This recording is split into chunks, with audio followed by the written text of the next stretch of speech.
you? My name is Rick Curti of the Charlotte Bats. Um, I was born and raised in Los Angeles, California, and then moved to Charlotte about. Good Uh, afternoon, everybody, and welcome to the Legacy After the Locker Room podcast. I'm your host, Kayla Bradham, and with us today, we have Rick Curti from the Charlotte Bats. Hi, Rick, welcome. hey, how are you? I can see I and hear am you. great. We're just going to go ahead and remove this graphic and get started. Rick, while we do that, why don't you tell us a little bit about yourself, please? Well, my name is Rick Curti. I was born in Los Angeles, California. 43 years old. Moved to Charlotte about 14 years ago, and I'm here to bring Major League Baseball to Charlotte. Thank you so much for doing that, Rick. Tell us a little bit about why Charlotte. I'm just curious. I mean, there's lots of states without a major league team. Why North Carolina? Well, I moved here about 14 years ago. I actually lived in Las Vegas for 5 years. We had no pro teams there, and I understood because of the gambling. This was before, like, fantasy sports and stuff like that. So Las Vegas was always a place where people didn't want to go. But when I moved to North Carolina, I just figured, well, we already have the Panthers, we already got the Hurricanes in Raleigh, and it's like, why doesn't North Carolina have Why hasn't Charlotte had Major League Baseball? And I was new here; I didn't know nothing about it. And I would ask people, and they would say, "Oh, we can't support it." Well, why not? Because oh, we just can't. So I just did a study on it for like a couple of years and just checked the population, the growth, the jobs. And it was like, wow, Charlotte's like one of the fastest growing cities. It's been one of the fastest growing cities for the past like 20 years. Um, we have so many transplants out here that come here all the time. Not everyone here, like I'm not from Charlotte. A lot of people here are not from Charlotte. We have South Carolina that's next door, so we're two states in one. They have no pro teams, and the closest teams we have are the Atlanta Braves and the Nationals. And I just thought, my goodness, this is a great place to have Major League Baseball. So why don't we have it? So I just started a page called "Let's Bring MLB to Charlotte" on Facebook, and it just grew. Okay, and your title is CEO and founder. So I know a lot of our sports business followers are going to say, what makes Rick qualified to just bring in an expansion team? So, Rick, speak on that, please. Well, I love sports. I know a lot of people out here. We have a lot of corporations out here, like a Bank of America is headquartered here. I've always loved sports. I've always been sports. I've met people in the city council. I've talked to the mayor. I'm trying to get in touch with our governor right now. It's kind of hard right now with COVID-19, here right now. But it's just something that I just try to make those connections with people, with business leaders and stuff like that, politicians, just ask them. And a lot of them are supportive of it. They're like, let's do this. And we're actually getting soccer in a couple of years. So that's also a great feather in our cap to why Charlotte should have a professional sports. Yeah, that's amazing to me. I didn't know that you were getting soccer, but I guess one of the things that I want to ask is clearly this is a huge undertaking. And first Yeah. of all, I want to thank you for creating hope and possibility through sports. What is it, that got you to this place? I understand you have a love for baseball. I understand you know a lot of people, but what makes you qualified and who's helping you do it? Well, I do have a lot of experience in sports. I've actually worked for some sports teams. We had an indoor football team that I helped promote and things like that. We're actually getting a, professional baseball team in Gastonia, North Carolina. So I'm trying to be helpful with them as well. I just it's just a passion of mine that I want to do. It's just like I've been sort of like kind of like a self-taught kind of guy to do this. I didn't go to college. It's just something that I learned that's on the way, just meeting people, hanging around with people, just knowing people that I know around here. And it's kind of I've been kind of just working on it every day and just something that I learn every day. So I'm kind of sort of, I guess, new at this sort of thing. I'm just kind of like learning about it, but it's just like, if I don't do it, who's going to do it? I have two things. Either I can complain about it or I can just say, you know what, let's do this. And I'm just going in there doing it. and I want to give people that idea of why Charlotte should get Major League Baseball. And the great thing about it is that Commissioner Manfred in 2015 came out with a list of cities, and Charlotte is on that list for expansion. So he is looking to expand. So that's great news for us. Yeah, absolutely. Now, I just had a question actually, get texted to me that says, let's talk about finances. So the question is like, how much does it cost to start a Major League Baseball team? It's probably going to cost probably like $1 billion, probably. I'm not Mark Cuban. So that's where all the nice corporations like Bank of America come in and Truist. We have a lot of companies out here that would be supportive of it. Charlotte has like one of the largest Fortune 500 companies out here. So, it's all about businesses. It's all about people that but yeah, that would be great if we can get, Bank of America is one of the largest banks in the world. They have the stadium, Bank of America Stadium, already for the Panthers. So the Panthers owner, David Tepper, is one of the richest owners in football right now. He just purchased the MLS soccer team. And so, I'm looking uh, forward to talking to him and his staff about let's bring Major League Baseball to Charlotte. Okay. And so just giving our listeners a sense of your vision, in my opinion, Major League Baseball is outrunning the NFL, the NHL, and the NBA. And I'd say NBA is a close second, but as far as social justice and women in sports sort of goes, what's your vision for bringing women and minorities onto the team as GMs, coaches, things like that, Rick? I am all for it 100%. It's something that should have been done many, many, many, many years ago. And I'm so glad that finally you're seeing women in sports now. You're seeing them as GMs now with the Marlins. You're seeing them as pitching coaches for the Red Sox. I believe one day we will have a female manager in baseball. You see it in the NBA with the Spurs. You know, with Becky Hammond. I mean, it's just there's so many great women in sport that should have been doing this for a long time, but then unfortunately, people just see them as they're girls. They don't know nothing about sports. They don't want to break a nail, and it's just like we need to stop those stereotypes and Yes.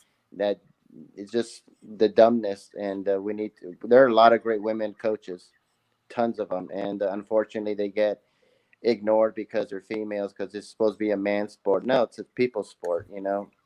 So I'm all for it, and I would love to see more minorities. I would love to see more women in sports. The owner of the Gastonia baseball team, he's actually the first minority owner in professional baseball. So I mean that's a great thing for them. So it's getting there, and we need to do a lot more. But it's great that women and minorities are being recognized.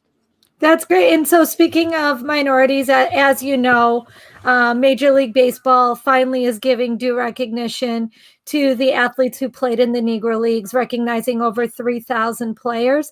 As a baseball aficionado, I guess I'd just ask you to speak to that and share with us your opinion. Sean Gibson was on the Legacy After the Locker Room podcast last week, saying that the organization is going through the museum instead of through the families. As a Major League Baseball expansion team owner, what would you do to ensure that the families of legacy players were recognized and that you had good communication with them? Well, it should have been recognized a long, long time ago with Negro League Baseball. I've always been saying, now that they've recognized them in Major League Baseball, my question was always, is Josh Gibson now the home run king? Because he had over 800 home runs in his career. He had one of the greatest careers in all of baseball. He was always recognized as the Black Babe Ruth in the Negro Leagues. I mean, you have great players like James Cool Papa Bell, one of the fastest runners in all sports. Buck Ewing, Satchel Paige, of course, people know who he is. Smokey Joe Wood, one of the greatest pitchers of all time. And a lot of them have broken their records. I think Smokey Joe Wood had 21 strikeouts in the game. So, a lot of these records have been broken. They should be recognized. And I would always contact the families and just see what we can do to get more of their names recognized with Major League Baseball, get together and just just say these were like one of the greatest players of all time, and the only reason they didn't play is because of the color of their skin.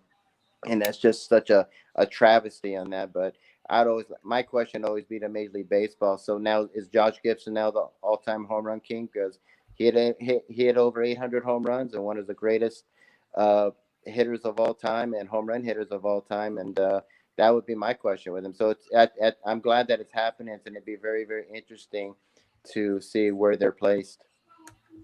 Yeah, thank you. And for whatever it's worth, Josh Gibson definitely has my vote for MVP. So just want to give that shout out on air and let people know that they can go and just do a quick Google search on Josh Gibson and sign the petition to get him in as the MVP. So definitely looking at that.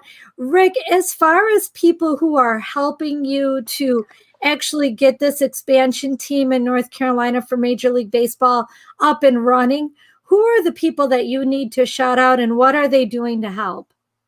Well, we have a mayor. I've contacted the mayor. I've contacted the people from the city council.